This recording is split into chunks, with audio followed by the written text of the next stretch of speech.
생활에 보탬이 되는 뉴스, 친절한 경제 시간입니다. 인플루언서라는 신종 직업이 있는데 들어보셨나요? 네, SNS에서 활동하는 유명인을 뜻하는데요. 특정 제품의 광고를 해주면 30초에 무려 2,500만 원을 버는 사람도 있다고 합니다. 그만큼 소비자들에게 미치는 영향이 크기 때문에 인플루언서라고 부르는 걸 텐데요. 박대기 기자와 함께 인플루언서에 대해서 알아봅니다. 네, 어서 오세요. 네, 박 기자, 그 인플루언서가 하는 일이 구체적으로 어떤 거예요? 네, 인플루언서는 아시는 대로 이제 영어로 영향을 미치는 사람이라는 뜻이잖아요. 네. 그래서 이제 팔로워들한테 영향을 미치기 때문에 그 영향력을 이용해서 광고를 하는 일이 많습니다. 어떤 식으로 활동하는지 직접 보시죠. 네, SNS로 방송되는 생중계 영상입니다.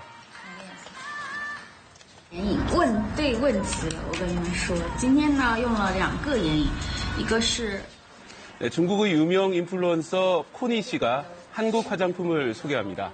방송 1시간 만에 무려 20만 每 명이 次观看 봤습니다. 的人数差不多是30万到100万左右，然后销量的话，化妆品店1个月的话，差不多营业额是100万。 네, 중소업체들은 이런 유명 인플루언서를 해외 시장 진출을 위한 판로로 활용하기도 합니다.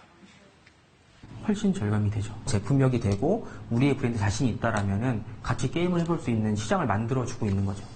이렇게 중소업체 중심이었지만 최근에는 대기업들도 인플루언서 마케팅에 적극 나서고 있습니다. It's the textures is what's happening. The detail, the textures.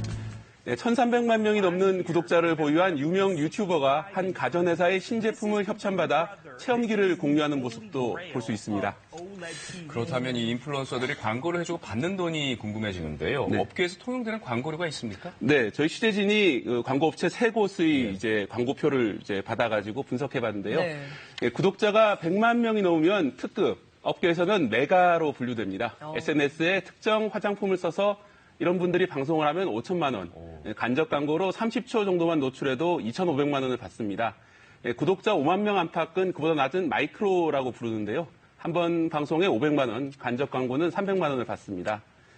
사진 공유는 인플루언서에 따라서 편차가 좀 더 큽니다. 5만 명 정도의 구독자가 있는 마이크로 인플루언서의 경우에는 홍보사진 한 장에 15만 원, 연예인급의 유명 인플루언서는 장당 수천만 원을 받기도 합니다.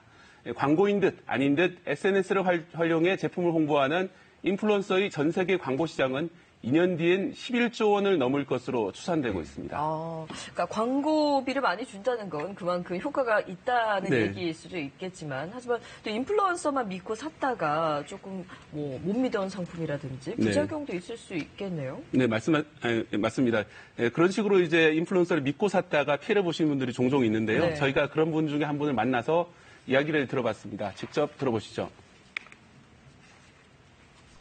그동안 봐왔던 이 사람들의 어떤 일상생활에 대한 그런 믿음? 신뢰감? 이런 것들도 있기 때문에 그래 이거 한번 사볼까라는 생각으로 사실은 사게 된 거예요. 네, 이처럼 광고인지 모르게 광고하는 것이 문제입니다. 표시광고법에는 대가를 받고 SNS로 홍보할 땐 광고 여부를 밝히도록 돼 있지만 지키지 않는 경우가 많습니다. 자연스러운 느낌으로 하기 위해서 표시광고법을 살짝 어겨줬으면 좋겠다는 게 저는 하시는 경우죠.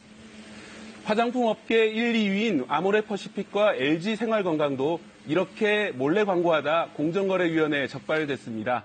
유명 인플루언서에게 광고비 등을 지불하고 자사 제품을 홍보하면서도 대가 제공 사실은 알리지 않은 혐의를 받고 있습니다. 우리나라뿐 아니라 외국에서도 문제점이 불거지고 있습니다. 미국에서는 인플루언서의 광고에 광고라는 해시태그 표시를 쓸 것을 권고하고 있습니다. 네. 요즘 또 워낙 1인 미디어가 인기를 끌다 보니까 관심도 많잖아요. 네. 혹시 나도 인플루언서가 될 수 있지 않을까 이렇게 관심 있는 분들도 많이 계실 텐데 네. 어떤 방법이 있을까요?